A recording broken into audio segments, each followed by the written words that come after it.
Dear friends, especially those of us who have been regular attendees of the evening novena masses, we will immediately notice that the gospel passage that we have for today, the visitation of Mary to Elizabeth, was already read last Sunday.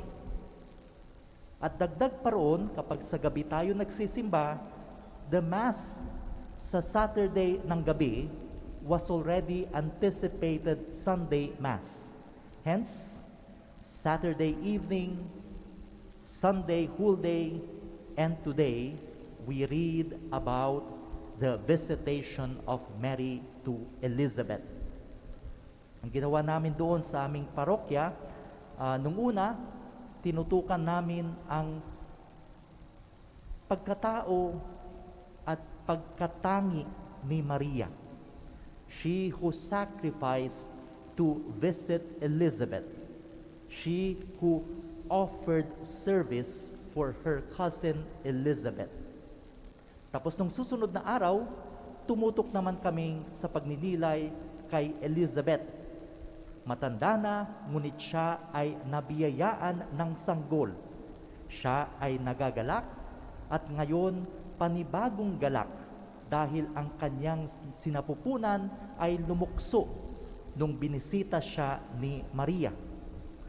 So I thought, after having focused on Mary and focused on Elizabeth, sabi ko, siguro may I propose that we visit also this gospel passage, but this time with a twist of Filipino perspective. Bilang isang bansa, bilang mga Pilipino, pagnilayan muli natin ang naganap dito sa pagbisita ni Maria kay Elizabeth. There was one time when a foreigner married to a Filipina came to me and asked me, "Father, what is pasalubong?" Pag Pilipino ang nakarinig niyan, we will immediately know what pasalubong is. But this foreigner who did not grow up in our country, who is not familiar with our culture, did not understand what pasalubong is. And apparently, pinag-awayan nila ng kanilang asawa dahil binibiro o hindi niya maintindihan at parang may nasabi siya na naka-offend dun sa asawa niya tungkol sa pasalubong. So confused, he came to me and said, "Father, is pasalubong kado or gift? Yan ba ay regalo?" Ang sabi ko, partly yes, but not completely. Bakit mo ba naitanong?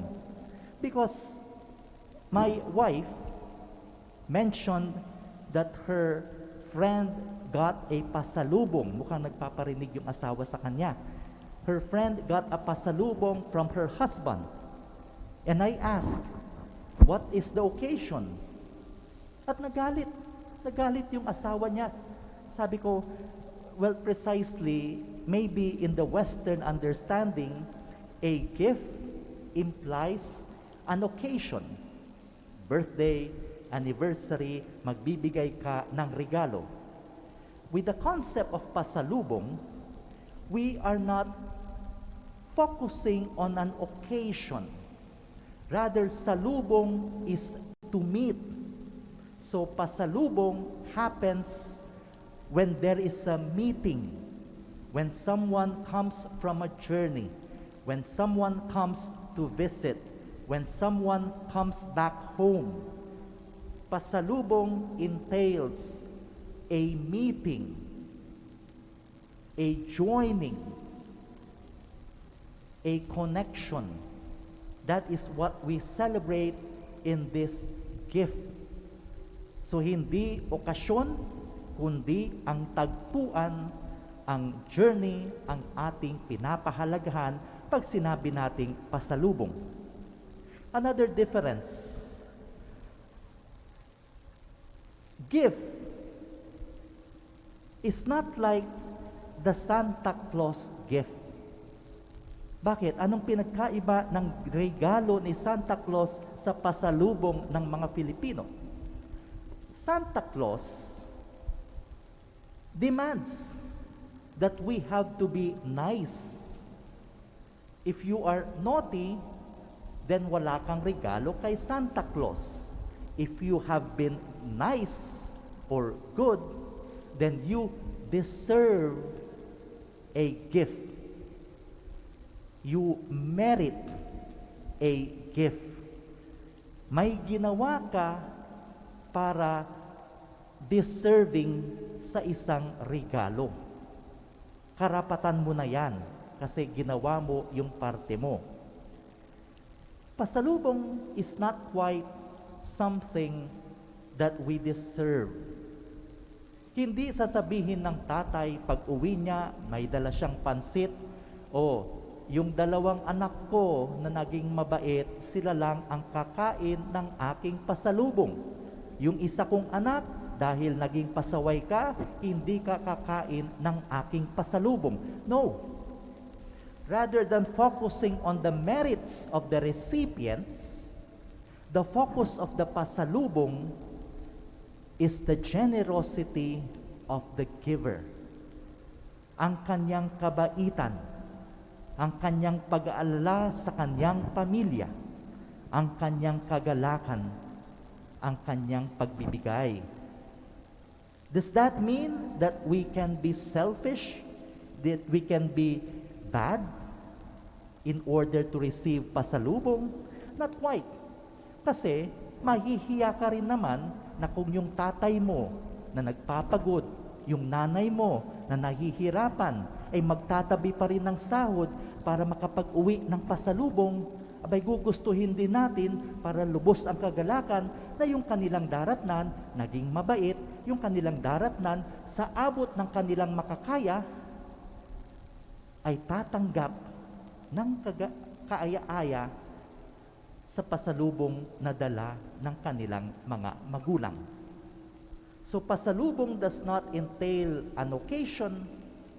Pasalubong rather speaks of a journey, and pasalubong is not something we deserve, but rather pasalubong is a gift from the giver. Borrowing from that Filipino culture, let us once again read what happened to Mary and Elizabeth. Elizabeth said, "How can this be? That the mother of my Lord should come to me." Nakakagulat to kasi mas matanda si Elizabeth kay Mary. Hindi sasabihin ng mas matandang pinsan, bakit kaya ako binibisita ng aking batang pinsan? In fact, it is required or expected in the culture that the younger generation will assist those who are older than them, especially during the time of childbirth. So hindi dapat nagulat si Elizabeth sa pagdating ni Maria. Pero may naramdaman si Elizabeth na kakaiba. Lumukso ang sanggol sa kanyang tiyan. And right then and there, Elizabeth knew that she was not just Mary, her younger cousin. How can this be that the mother of my Lord should come to me? I do not deserve this. I am part of sinful humanity. I join the pains of people. I join the longing of people. Sino ba naman ako sa dami ng Israelita? Pero bakit ako? At bakit ang nanay ng aking Diyos ang pumupunta sa akin? I do not deserve this. But gaya ng sinasabi sa atin ng pagkakaintindi natin ng pasalubong, hindi ito Santa Claus. I deserve it, you come to me, you give it to me. No, I do not deserve it. Pero napakabait ng Panginoon. Napakabait ng nagdadala. Napakabait ng kanyang dinadala. Kahit na hindi ako perpekto, kahit na hindi ako ang pinakatanyag, kahit na ako'y munting pinsan mo lamang, how blessed am I that the mother of my Lord should come to me. Isa pang napakagandang leksyon ng ating nakikita dito, especially applying it to the modern world, wherein we have a globalized world, wherein we have access to information, to everything. Lalong-lalo ang kabataan. Kung halimbawa, nais kong kumanta, titingin ako sa YouTube, aba, may mas marami pa palang mas magaling sa akin. Nais kong gawin to, mababalitaan ko. Hindi lang kasi doon sa bayan namin doon sa kabilang bayan, doon sa kabilang probinsya, doon sa kabilang bansa, aba, may mas magaling sa akin. And many times, we have a modern problem that the youth did not have before. We have bashers. Kabata-bata, binabash, inaatake, pinaparusahan. Lahat naman tayo dumadaan sa punto ng trial and error at pagkakamali. So in the modern world, we sometimes experience a very resounding, you are not good enough. You do not deserve praise. Ay sino ka ba naman sa laki ng mundo na nakikita mo? Ay kakarampot ka. Mas maliit ka pa dun sa kulangot ng langgam. But if we read the gospel passage, no less than God Himself ang nagpahalaga sa tao. So much so na ang anak ng Diyos nagkatawang tao to tell each and every one of us, natatangi ka sa mata ng Diyos. Bibisitahin ka ng ina ng Diyos. Pinapahalagahan ka para ipadala sa iyo as pasalubong kahit na hindi natin deserve, kahit na hindi natin pinagtrabahuan, kahit na hindi tayo sumusunod sa standards ng isang Santa Claus. In our littleness, in our frailty, binibisita tayo ng ina ng Diyos, dala ang anak ng Diyos. Let that be the resounding lesson of Mary and Elizabeth to us tonight. We are precious in the eyes of God. We are striving with the assistance and loving guidance of God. We have a life similar to the life honored by the Son of God.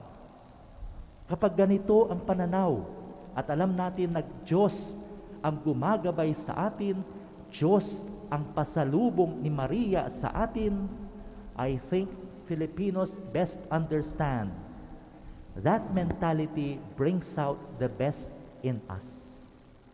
Kapag uuwi si tatay, mag-aayos tayo para pagdating ng pansit, magsasalo-salo tayo bilang isang pamilya, masaya, binibiyayaan, nagsosuportahan.